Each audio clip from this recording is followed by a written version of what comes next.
Welcome to PM7 politics.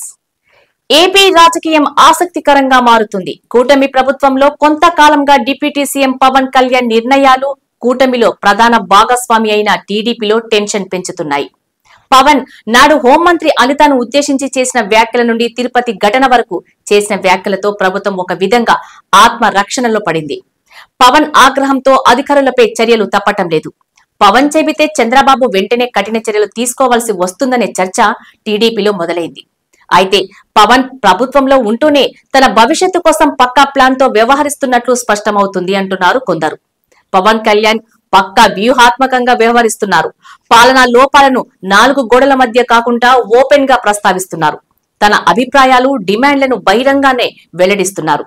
Social మీడియాలో పోస్టుల విషయంలో పవన్ పిఠాపురం కేంద్రంగా చేసిన వ్యాఖ్యలతో కలకలం మొదలైంది. దీంతో కడప జిల్లా ఎస్పీ పైన బదిలీ వేటు పడింది.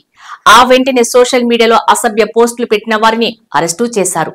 ఆ తర్వాత వరుసగా చోటు చేసుకుంటున్న పరిణామాలు, తాజా తిరుపతి ఘటనల్లోనూ పవన్ వైఖరి టీడీపీ నేతలకు మింగుడు పడటం లేదు. Open comments. తిరుపతిలో ముఖ్యమంత్రి చంద్రబాబు పర్యటన సమయంలోనే పవన్ పరామర్శకు వచ్చారు. అటు చంద్రబాబు ఘటనకు బాధ్యులుగా కొందరిపైన చర్యలు తీసుకున్నారు.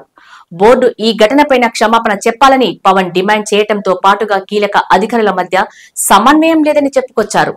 పోలీస్ అధికారులపైన ఆగ్రహం వ్యక్తం చేశారు. తొలుత అందుకు అంగీకరించని విధంగా వ్యాఖ్యలు చేసిన చైర్మన్ ఆ తరువాత క్షమాపణ చెప్పారు. ఈ సమయంలో పవన్ తన భవిష్యత్తు కోసం వ్యూహాత్మకంగానే వ్యవహరిస్తున్నట్లు కనిపిస్తోంది.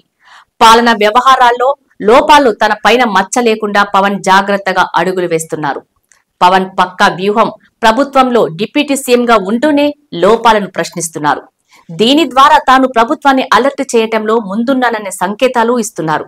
దీంతో పాటుగా తానే ప్రభుత్వం ఏ విధంగా స్పందించాలో డిమాండ్ చేస్తూ ప్రతిపక్ష పార్టీలకు అవకాశం లేకుండా చెయ్యాలనేది పవన్ ఆలోచనగా కనిపిస్తుంది.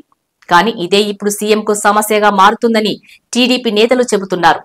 ప్రభుత్వంలో సమస్యల గురించి ముఖ్యమంత్రితో సమావేశమే చర్చ చెయ్యకుండా బహిరంగంగా చేస్తున్న వ్యాఖ్యలతో ప్రభుత్వానికి నష్టం వాటిల్లే అవకాశం ఉందనే అభిప్రాయం వ్యక్తం చేస్తున్నారు. కానీ పవన్ మాత్రం రాజకీయంగా పక్కా వ్యూహాత్మకంగానే అడుగులు వేస్తున్నారనే రాజకీయ విశ్లేషణలు మొదలయ్యాయి.